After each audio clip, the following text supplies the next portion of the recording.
So my initial plan was wake up at 3:30ish, start hiking, get to my spot, other side of that, at around 6, right for sunup. Yeah, it's 8, and I'm not even halfway there.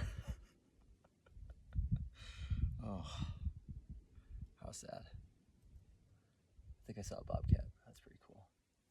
I think I'm in an old mining test sample site. Look at all this. Such cool rocks. They're all rusty.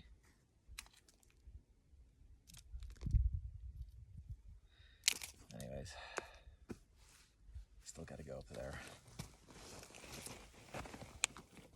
All the way up there. And that's where the actual evergreens start.